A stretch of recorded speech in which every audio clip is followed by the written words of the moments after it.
Operations are concerned, several Israeli strikes that have also been reported hitting southern suburbs of Beirut overnight. Let's get in a word from Pradeep Datta, who's joining us right now. Pradeep, good morning. Apart from Iranian missile attack, Israel has continued with its counter-attacks, be it against fight against Hamas, be it against its fight against Hezbollah in southern Lebanon. Yes, Amita, you are absolutely right. Undeterred by Iranian airstrike, Israel is continuing to target Hezbollah bases in southern suburbs of Lebanon, and they're also targeting some of the areas in Gaza also. And already they have said that they have lost 8 of their soldiers while fighting with the Hezbollah terrorists in Lebanon area, because they are trying to dismantle their infrastructure. They are saying that there are several areas where from Hezbollah is operating, and Hezbollah is posing threat to their country, because Hezbollah had a big plan. They were planning to target the way Hamas did on October 7 last year. So they wanted to target them. They wanted to target their siblings. So it is in the rights of the Israel to ensure that nobody is going to target their siblings. As a government, they have to ensure their safety and security. And for safety, security and integrity of the country, they can go to any extent. For that, they can target any of the proxies of Iran, and they can even hit Iran. So all eyes will be on Israel when they are going to retaliate and avenge the recent airstrike by Iran. Because all these years, all these months, we have seen that Iran had been trying to target Israel through its proxies, whether it was Houthis in Yemen, whether it was Hezbollah in Lebanon, whether it was Hamas in Gaza. But for the first time, we have seen that there has been a direct confrontation between Iran and Israel. The day before yesterday, we saw that they fired about 181 projectiles. Some of them had landed at the air bases. Those Israel is claiming that it has not been able to inflict any kind of a loss. But yes, some injuries had been reported in the West Bank.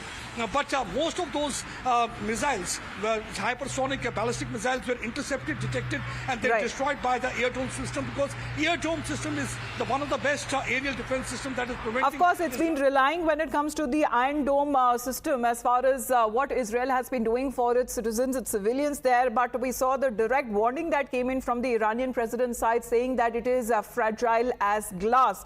World leaders, meanwhile, have also been reacting. Pradeep Datta, who continues to stay with us, Srinjoy Chaudhary is joining us here in the studios this morning. We talk about how the world leaders have been reacting right after going into a huddle as this conflict widened, with the US President Joe Biden joining a call with the G7 leaders to discuss Iran's attack against Israel and also to coordinate a response to this attack, including when it comes to fresh sanctions. Now, according to the White House statement, President Biden and the G7 leaders unequivocally condemned Iran's attack against Israel, where President Biden expressed the United States' full solidarity and support to Israel and its people, and reaffirmed United States' commitment also to Israel's security. The US, which is also putting pressure on Iran's proxies by imposing sanctions on them, with the United States imposing sanctions on 1 individual and 3 companies that facilitate weapons procurement and smuggling operations for the Houthis. Now, the US State Department said that this action targets key procurement operatives and suppliers located in Iran and in China that have enabled the Houthis to acquire materials and components needed to deploy advanced missiles. Let's get in a word from Srinjoy now. Srinjoy, good morning. The developments that has been happening as far as the conflict gets wider, repercussions that we talk about, of course, militarily and operations that have been going on, what happens economically? Well, economic sanctions may or may not work. Let's be absolutely honest about it. You see how the West tried to impose economic sanctions on Russia. Have they succeeded? Very probably they have only been partly successful. That has to be kept in mind.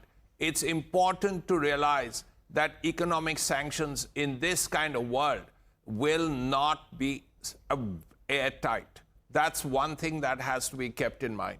Yes, they'll be partly successful, but overall, if you've seen how the West tried to stop Russia's oil exports, it hasn't really succeeded to a very great extent.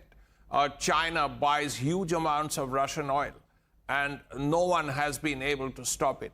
In fact, there are even today, there are some Western countries who are buying Russian gas. So as a result, economic sanctions, while they have very good intent, may not necessarily be 100% successful. Well, with these developments that have been taking place, Srinjoy, we also would want to talk about how not just the United States, but it is trying to garner more support and asking countries to actually pick a side. Will that kind of a pressure be also built on India? India, I doubt that very much, because where India is at that moment. Well, India is a country almost every major world power really wants to be friends with. So at this point, India will not be told, are you with us or are you not with us? To be very honest, India is far above that. India is not a country which can be told by any country on in the world, are you with us or are you against us? India also has made one point very clear. India has made it clear that India can be a way as far as communication between the fighting countries are concerned. India has a long civilizational relationship with the Iranians. India has a very strong strategic ties with Israel. So as a result, if, as Jaishankar, the External Affairs Minister himself has said, that if there is, he used the word communication, and if messages have to go back and forth, India is there. Now, whether this is the right time for that is something that the countries that are involved in the conflict will decide. But India is there. India will be there if there is any talk of bringing peace to that very difficult region just now. Right.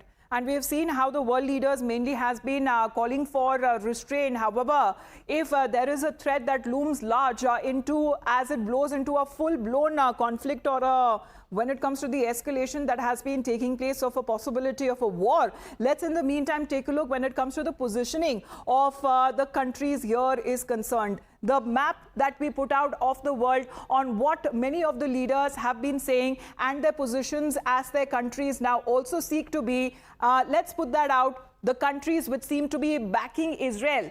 And here we are looking at, of course, it is the United States of America, the United Kingdom, France, Japan, Germany, Australia. We've seen their leaders also coming out and unequivocally condemning Iran's actions on Israel. We also talk about the countries that are now backing Iran. Turkey, Russia, Lebanon, Gaza, China, Yemen, all of these countries there. But more importantly, in yellow, as we are looking at the country which has a neutral stand and an important one and a responsible one, which is India. India has always been the one that had projected when it comes to peace, saying that war is not an option. And this time around, of course, it will have global repercussions. But India is the one, the country that calls for peace and calling upon when it comes to the world leaders to also unite in its stance. At my direction, the United States military actively supported the defense of Israel, and we're still assessing the impact. But based on what we know now, the attack appears to have been defeated and ineffective. And this is testament to Israeli military capability and the U.S. military. It's also a testament to intensive planning between the United States and Israel to anticipate and defend against the brazen attack we expected. Make no mistake, the United States is fully supportive of Israel. But